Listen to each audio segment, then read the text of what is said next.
Bonjour et bienvenue sur Entre Podcast, je suis Jonathan, je suis accompagné de Christine Langlois, rédactrice en chef de la revue Terrain, et accompagné d'Anne-Laure qui m'aide sur ces épisodes, et de Julie qui filme d'ailleurs, on l'a pas cité. Bonjour Julie. Alors, nous voulions parler dans ce troisième épisode consécutif de la thématique, comment vous choisissez les thèmes de la revue Terrain.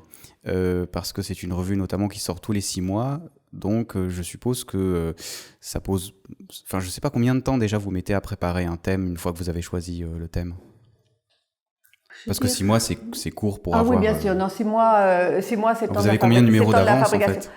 En général, j'en avais 3-4. Je travaillais sur 3-4 numéros à des stades divers de préparation, oui, c'est-à-dire sur 2 ans.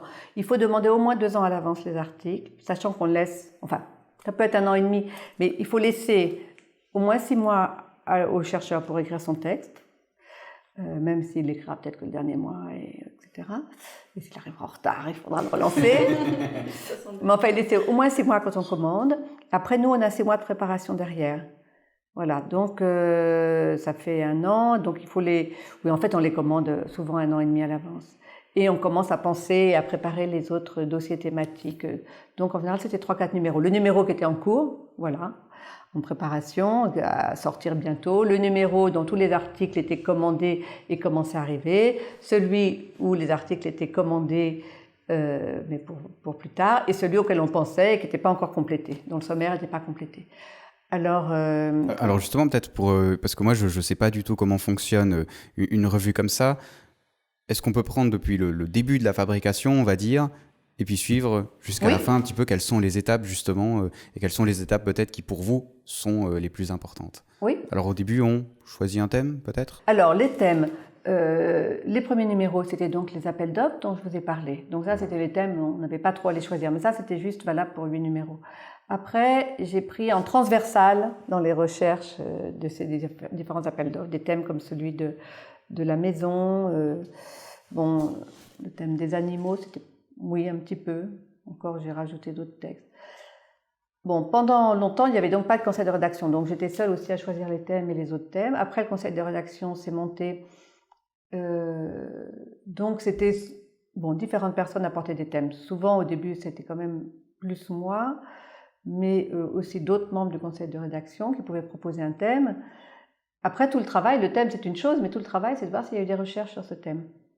Par exemple, un numéro sur l'argent que j'avais fait, les usages de l'argent, numéro, je sais plus combien, 23, quelque chose comme ça. J'ai mis 4 ans à pouvoir le faire, parce qu'en fait, il n'y avait pas de recherche vraiment sur ce thème. Il a fallu attendre que je rencontre des chercheurs plutôt anglophones, parce qu'ils avaient travaillé sur ce texte, qui était surtout en France réservé aux économistes, aux historiens, mais pas vraiment aux anthropologues, pour arriver à faire le numéro. Et de fait, dans ce numéro, il y a beaucoup d'auteurs anglophones. Oui, oui, oui. Donc, alors que c'était un thème passionnant, mais c'était un thème qui n'avait pas été vraiment creusé. Ça a été par la suite que j'ai refait un deuxième numéro sur l'argent, qui est l'argent en famille. L'argent en famille, voilà. L'argent en famille. Et là, pour le coup, il y a eu plus de travaux sur le rôle de l'argent en famille, qui paye quoi au sein des couples, les pressions d'héritage, etc. Voilà, donc ça, certains thèmes comme ça, c'est dur à monter. Il y a d'autres thèmes, c'était plus... oui, encore des choses exploitées par d'autres, ou explorées plutôt par d'autres disciplines de sciences humaines, comme surtout l'histoire, comme le thème de la mort, qui en France avait peut-être pas été tellement étudié, tout ce qui est touché à la mort. Donc ça, c'était un thème comme ça, un petit peu réservé aux historiens avant. D'autres thèmes qui étaient plus, alors vraiment montés, problématisés et montés en tant que tels, comme ce numéro que j'aime beaucoup, Miroir de colonialisme, qui était le colonialisme, mais vu par les anciens colonisés, c'est-à-dire comment les anciens colonisés se souviennent de la colonisation. Donc c'est vraiment un numéro pour le coup qui parle surtout beaucoup de l'Afrique, mais qui parle de nous à travers le regard des Africains. Donc ça, c'est un numéro avec des choses assez inattendues d'ailleurs. C'est un numéro qui est important pour moi. Donc ça, c'était un thème, je me souviens, que Gérard Lanclude avait proposé, parce que voilà, il s'était aperçu que Charles de Foucault était perçu par les Touaregs pas du tout de la même manière que nous. Pour nous, c'est un espèce de saint, un héros. Pour eux, c'était un infidèle. Donc forcément, c'est intéressant de voir le point de vue de l'autre. Donc voilà, il y a des thèmes qui sont...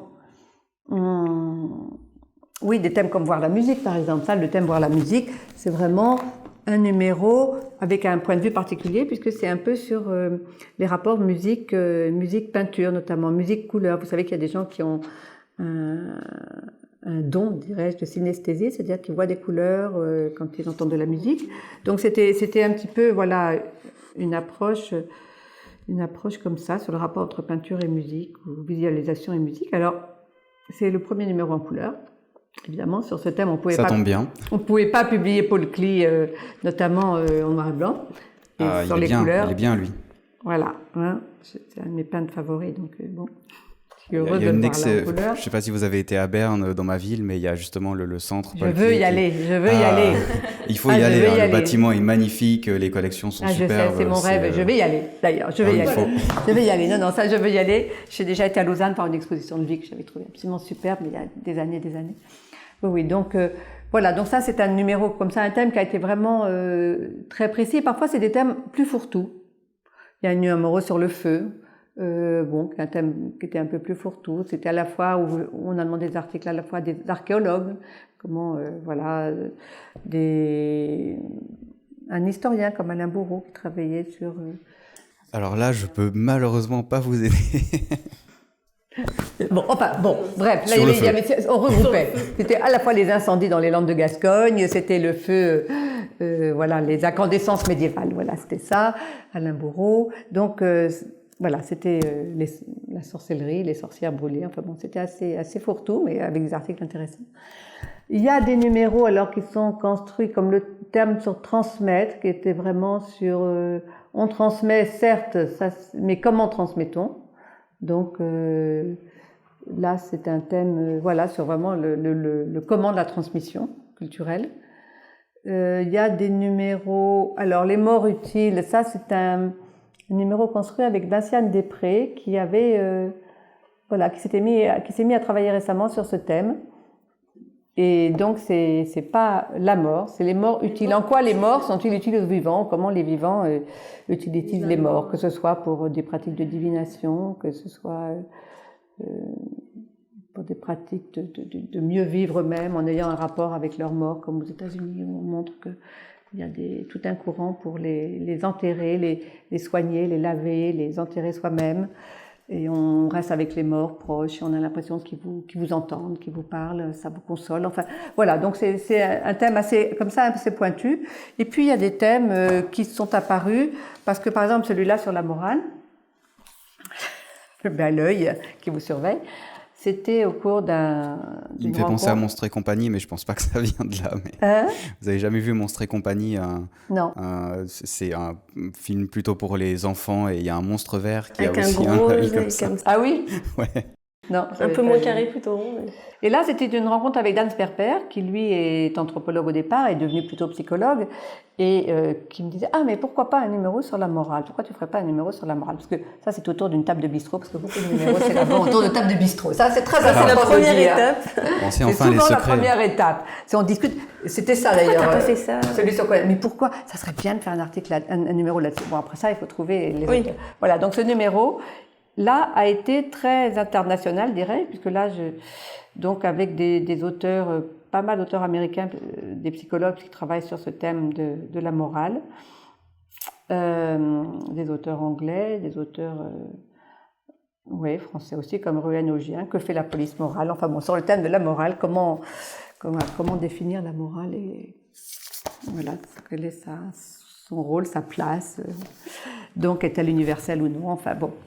Voilà pour ce numéro. Après, il y a d'autres thèmes. Alors, celui-ci, religion et politique, il va falloir parler des couvertures, parce que c'est très important pour nous. Elles sont magnifiques, elles ont vraiment quelque chose de... Alors, les couvertures, bon, on va en parler à propos de ce numéro. Religion et politique, c'était précisément avec Elisabeth Lavry. J'ai demandé qu'on fasse un numéro ensemble, parce que par son travail, c'est pour moi une des chercheuses les plus intéressantes en France, dont le travail, dont Terrain a accompagné vraiment le travail du début jusqu'à la fin, parce que j'ai demandé un article pour le dernier numéro. Parce qu'à partir de ses recherches elle a travaillé sur d'abord, elle a fait sa thèse avec Pierre Lamaison. Ils ont fait un livre ensemble sur les archives judiciaires en Lozère et montrant les conflits familiaux et sur la parenté en Lozère. Et puis, de là, elle s'est aperçue qu'en Lozère, beaucoup de gens allaient suivre ces pèlerinages en Italie et en Yougoslavie. Donc, elle a voulu savoir pourquoi ils y allaient. Donc, elle les a étudiés avant, pendant le pèlerinage et après, à leur retour, ce que ça leur avait apporté. Et puis, il s'est passé que l'Italie a éclaté, après, a explosé. Donc, elle est restée étudier les pèlerins et les pèlerinages et les voyants de Medjugorje en ex-Yougoslavie. Essayer de voir pourquoi ces pèlerinages avaient pris tant d'importance là-bas au moment où ça éclatait, pourquoi ce retour de la religion par rapport aux politiques.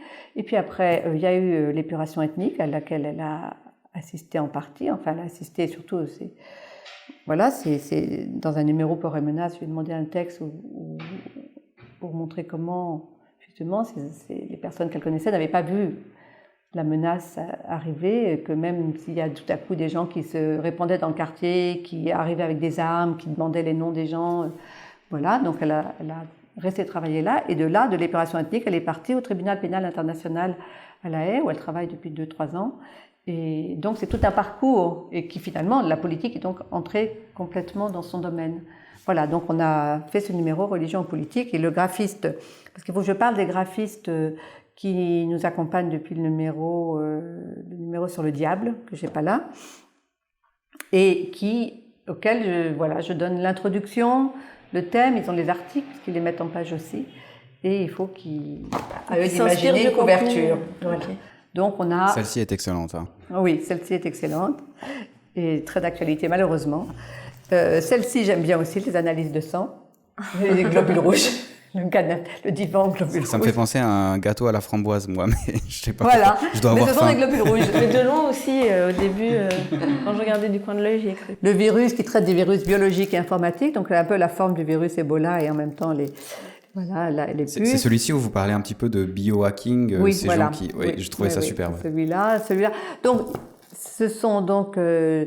Jean-Marc Dumont et Michael Sixous qui sont à la fois les maquettistes et les graphistes et qui nous proposent des couvertures. Donc, bon, ils en proposent parfois beaucoup. Donc, dans le dernier numéro, il y aura les couvertures auxquelles vous avez échappé pour copier le cher Charlie. Et donc, c'est très important. Et puis, parfois, c'est juste comme ça, un peu un clin d'œil, éclat de rire, comme les numéros mentir. C'est-à-dire, quand il m'a envoyé l'image, j'ai éclaté de rire. C'est une couverture totalement incompréhensible pour les anglophones. Oui, mais pour les anglophones, c'est totalement... Ils me disent, mais pourquoi? Je dis, ben voilà, mentir comme un arracheur dedans, mais pour eux, ça n'existe pas. Donc, c'est une couverture private joke français. Ah, mais c'est fort, c'est fort. Voilà, pourquoi coopérer? Parce que, en fait, le graphiste ne savait pas, mais il y a eu il y a eu une recherche, notamment sur la coopération au sein des navires de commerce. Comment il y avait une espèce de coopération quasi implicite pour faire marcher un navire. Et là, lui, il m'a proposé un navire avec toutes ces petites pattes qui les font avancer, donc c'était parfait. Voilà, donc donc les couvertures et les graphistes sont vraiment importantes pour moi. C'est la cerise sur le gâteau quand on fabrique la revue. Je suis ravie de trouver une couverture. Ça leur donne une identité directe. Voilà, les morts utiles, par exemple, j'avais été au cimetière du Père-Lachaise faire des photos pour ce numéro. Il y avait un énorme arbre qui pousse vraiment au milieu d'une tombe. La tombe est cassée, il y a un arbre qui pousse, donc on a l'impression qu'elle sort du corps. Donc voilà, le mort qui fait l'engrais pour l'arbre. Donc je vais parler de ça, et puis de la sortie, ce que je trouve cette très belle aquarelle, très belle couverture. Ouais. Elle est super belle, oui. Ouais. Donc ça fait partie de l'identité de la revue et du plaisir aussi de la faire, parce que moi je suis ravie quand j'ai un bel objet dans les mains après. Alors, est-ce qu'on a parlé des thèmes? Oui, c'est tout. Oui, on a parlé justement un petit peu des thèmes. Alors voilà, vous choisissez un thème et ensuite comment est-ce que ça fonctionne? Est-ce que vous, je sais pas, vous mettez à rechercher tout ce qui a été écrit autour Alors surtout de ce pas. thème? Le problème, c'est qu'il faut pas trop prendre ce qui a été écrit, parce que précisément, si ça a été écrit, ça sera plus un texte original. Mais qui travaille sur ces choses? Voilà. Alors le problème, c'est de savoir qui travaille sur ces sujets. Donc là, c'est là où je lance des sondes un peu partout. C'est une espèce de travail de boule de neige, bouche à oreille. Je pense que pour ça sert beaucoup d'être au ministère de la Culture, je suppose. Non, parce qu'on d'avoir beaucoup de contacts un petit peu, non? Non, parce que ce qui sert, c'est d'aller dans les colloques, dans les conférences, d'écouter les gens, faire marcher mes réseaux. À ce moment-là, j'appelle des tas de gens. Je dis, est-ce que tu connais quelqu'un qui travaillerait? Est-ce que tu as des étudiants qui travailleraient? Voilà, donc c'est vraiment au contraire tout un espèce de travail comme ça de coups de téléphone et de présence dans les endroits où se fait la recherche, dans des séminaires. Le numéro Le corps en morceaux, qui est un numéro aussi que j'aime beaucoup. J'ai assisté au séminaire de Françoise Héritier et elle parlait de ces figures de demi-corps. D'ailleurs, elle a fait un article dans ce numéro dessus et ça m'a donné l'idée de faire le numéro Le corps en morceaux. Donc voilà, il faut vraiment être présent et un peu à l'affût de tout ce qui se fait. Dans notre conseil de rédaction, il y a Nicolas Journet, par exemple, qui est anthropologue, amazoniste de formation et qui travaille à la revue Sciences Humaines depuis des années, où il s'occupe de l'anthropologie. Et il disait, le problème, moi, pour te donner des noms, c'est moi, ce que je connais, c'est tout ce qui sort. Et précisément, si ça vient de sortir, c'est pas pour nous. C'est plus bon, ouais. Voilà, donc c'est toujours le problème. Alors, et puis surtout, si vous parliez des étudiants, justement, les étudiants, ils sont, du coup, ils ont rien publié, donc en plus, c'est pas évident, je pense, de savoir de quoi ils s'occupent. Oui, par quel contre, étudiant moi, j'ai s'occupe des de quoi. enseignants dans mon conseil de rédaction. Donc, les enseignants, est-ce que tu connais des thèses en train de se faire sur tel et tel sujet? Donc là, ils me disent, oui, mais j'ai un étudiant qui est en train de travailler là-dessus, c'est vraiment du bon travail. Voilà. Ou j'ai assisté à une thèse, il y a beaucoup de gens qui étaient jurés à des thèses et qui... Ou, je me souviens quand Anne-Christine Taylor, notamment, était membre de la commission ethno au CNRS, elle voyait passer beaucoup de candidats. Donc, elle voyait des bons candidats. Ou alors, quand elle dirigeait la recherche à Branly, il y avait pas mal de postdocs. Il y a pas mal de postdocs à Branly. Donc, elle avait aussi, elle connaissait des gens jeunes qui n'avaient pas forcément beaucoup publié et qui travaillaient sur des tas de thèmes différents. Voilà. Donc, c'est un peu comme ça. Ce travail, c'est un petit peu un travail de connaissance de tous ces gens et d'essayer de recueillir leurs idées. Alors, une des questions que je me posais par rapport à la construction d'une revue, justement, c'est quand vous recevez ces dossiers ou ces articles, est-ce qu'il y a une relecture? Je suppose, oui, mais comment est-ce qu'on fait pour vérifier, entre guillemets, que ce qui est dit est plus ou moins juste? Comment est-ce que ça se fait pour contrôler tout ça, on va dire? Parce que, pour moi, qui est plutôt analytique, on va dire, une revue physique ou mathématique, on va dire, il suffit de refaire le calcul pour voir si on arrive au même résultat, on va dire, basiquement. Et puis si c'est bon, alors on publie. Mais comment est-ce qu'on fait pour il y a des thèmes qui sont vraiment très très spécifiques, où je suppose qu'il n'y a pas beaucoup de spécialistes. Comment ça fonctionne exactement? Comme toute revue scientifique, on envoie l'article pour évaluation à deux lecteurs. Voilà, extérieur. Ça peut être des gens du conseil de rédaction, ça peut être des gens en dehors selon les thèmes, parce qu'en effet, il y a tellement de thèmes différents qu'il faut trouver un peu des spécialistes.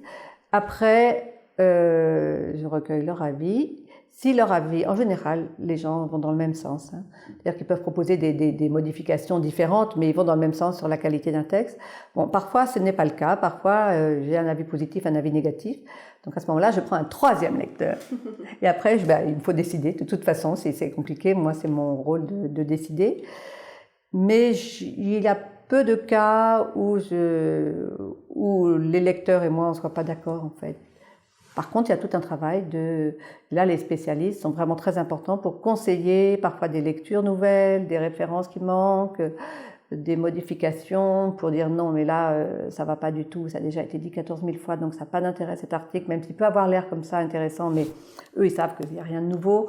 Donc voilà, donc il y a tout ce travail d'évaluation qui est beaucoup de travail, et beaucoup de travail pour les auteurs, puisqu'après ça, on leur demande de refaire leur texte. Voilà, donc... Oui, finalement, c'est pas différent d'une autre revue scientifique, en fait. Non, il n'y a rien de spécial parce que c'est d'anthropologie. Ouais. C'est intéressant. Non. Il y a beaucoup d'auteurs qui ont publié plusieurs fois, de nombreuses fois dans le terrain. Ça arrive souvent ou c'est vraiment... Alors, il y a des auteurs, bien sûr, qui ont publié plusieurs fois. Oui, mais la grande majorité, ce sont des gens qui publient une fois. Parce que quand je me suis aperçue il y a quelques années, en regardant les sommaires, que finalement, il y a au moins 80% des auteurs qui publient pour la première fois dans la revue, dans chaque numéro. Donc c'est beaucoup, hein.